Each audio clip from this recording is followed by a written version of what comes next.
अस्सलाम वालेकुम मेरी यूट्यूब फैमिली। उम्मीद करती हूँ कि आप सब खैरियत से होंगे। आज मैं लेके आई हूँ बहुत ही मज़ेदार बिरयानी की रेसिपी, जो कि मैं बना रही हूँ मलका मसूर से, यानी काली मसूर की दाल से।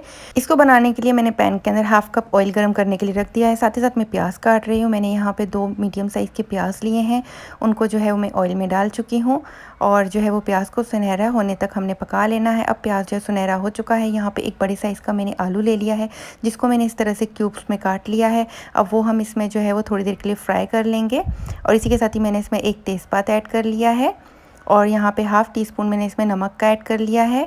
और आलू जो है वो हमने 1 से 1.5 मिनट तक फ्राई कर लेने हैं इसी ऑयल के अंदर। और इसके साथ ही इसके अंदर मैं यहाँ पे 2 मीडियम साइज़ के टमाटर ऐड कर रही हूँ। टमाटरों को मैंने क्यूब शेप में काट लिया है, आप चाहें तो आप रफली भी चॉप कर सकते हैं। अब यहाँ पे 3 टेबलस्पून मैंने इसमें दही के ऐड कर लिए हैं और इसे जो है वो अच्छे से मिक्स कर लेंगे। और साथ ही साथ इसमें हम बाकी के खड़े मसाले थोड़े से ऐड कर लेंगे। ज़्यादा मसाले इसमें मैं ऐड नहीं कर रही हूँ, क्योंकि मैं इसमें बिरयानी मसाला ऐड करूँगी।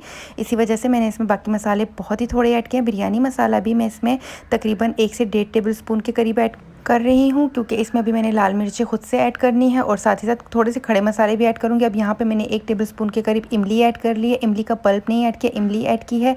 1 टीस्पून मैंने इसमें लाल मिर्च ऐड कर ली है, कुटी हुई लाल मिर्च, और इसे अच्छे से मिक्स कर लेंगे। और अब जो है वो मैंने ज़ीरा ऐड कर लिया 1 टीस्पून ही मैंने सफ़ेद सूखा धनिया पाउडर ऐड कर लिया। इसे अच्छे से मिक्स कर लेंगे। अब इसमें जो है वो थोड़ा सा हम पानी ऐड कर लेंगे। पानी जो है वो हमने बहुत ही थोड़ा ऐड करना है। और जो मैं इसमें पानी ऐड कर रही हूँ, मैं दाल का पानी ऐड कर रही हूँ। आप चाहें तो आप सादा पानी भी यूज़ कर सकते हैं। तकरीबन मैंने 1/3 कप ऐड किया है इसके अंदर। और इसे अब जो है वो ढक के हम पका लेंगे और अच्छे से इसे मिक्स कर लेंगे। अब यहाँ पे देखिए आप, पानी जो है वो ड्राई हो चुका है इसके अंदर से और आलू भी अच्छे से गल चुके हैं। तो हमने आलू को जो है वो 80% तक गला लेना है, क्योंकि अभी हमने बिरयानी को दम पे भी रखना है, तो आलू जो है वो उसमें भी गल जाएंगे। अब यहाँ पे दाल जो है वो भी 80% तक कुक है। बिल्कुल हमने दाल को भी नहीं गलाना है, वरना दाल जो है वो एकदम से शीरा बन जाएगी इसी के अंदर ही। तो इसे अच्छे से मिक्स कर लेंगे। 3 मिनट अच्छे से मिक्स करने के बाद अब मैं इसे अलग से एक बाउल में निकाल लूँगी, क्योंकि अब हमने इसके ऊपर चावलों की तह लगानी है। तो नीचे हमने जो है वो थोड़ी सी सालन की तह छोड़ दी है और इसी के ऊपर जो है वो अब हम बॉयल चावल ऐड कर लेंगे। चावलों को मैंने पहले से बॉयल करके रखा हुआ था।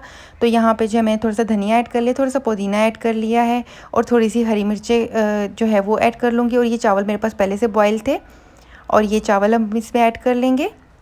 चावलों के अंदर ऑलरेडी नमक और गरम मसाले ऐड हैं और ये सारे चावल हमने इसमें ऐड कर लिए। एक तह पूरी लगा देंगे चावलों की।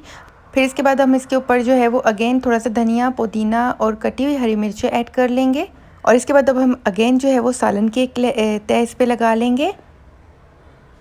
ये देखें, यहाँ पे जो है वो सालन फिर से मैं इसके ऊपर डाल रही हूँ और इसे अच्छे से फैला लेंगे।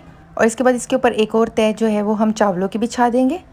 और फिर उसके बाद जो है हम अगेन धनिया पुदीना और तली हुई प्याज जो है वो इसके ऊपर ऐड कर लेंगे। अभी मैं तली हुई प्याज इसके ऊपर ऐड कर रही हूँ और ये थोड़ा धनिया पुदीना, इससे जो है वो खुशबू बहुत अच्छी आएगी। और कटी हुई हरी मिर्चें हैं और इसके साथ में इसमें फूड कलर ऐड कर रही हूँ। फूड कलर टोटली ऑप्शनल है, अगर आप ऐड करना चाहें तो आप कर लें, इससे जो है वो बहुत ही अच्छा कलर आ जाता है।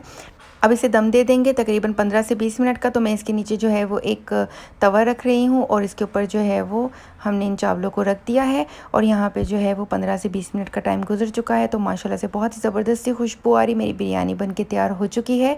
तो आप इस रेसिपी को ज़रूर ट्राई कीजिएगा, बहुत ही झटपट और बहुत ही जल्दी बन जाने वाली बिरयानी है। तो व्यूअर्स, आप भी इस रेसिपी को ज़रूर ट्राई कीजिएगा। मुझे कमेंट सेक्शन में बताना ना भूलिएगा कि आपको मेरी आज की रेसिपी कैसी लगी। इसी के साथ ही मुझे दीजिए इजाज़त। इंशाल्लाह ताला मिलती हूँ एक नई और बहुत ही आसान सी रेसिपी लेके। तब तक के लिए अपना बहुत ख्याल रखिएगा, अपने प्यारों का बहुत ख्याल रखिएगा, मुझे दुआ में याद रखिएगा। और अच्छी अच्छी रेसिपीज़ के लिए मेरे चैनल को ज़रूर विज़िट कीजिएगा। इसी के साथ ही मुझे दीजिए इजाज़त। अल्लाह हाफिज़, फ़ी अमानिल्लाह।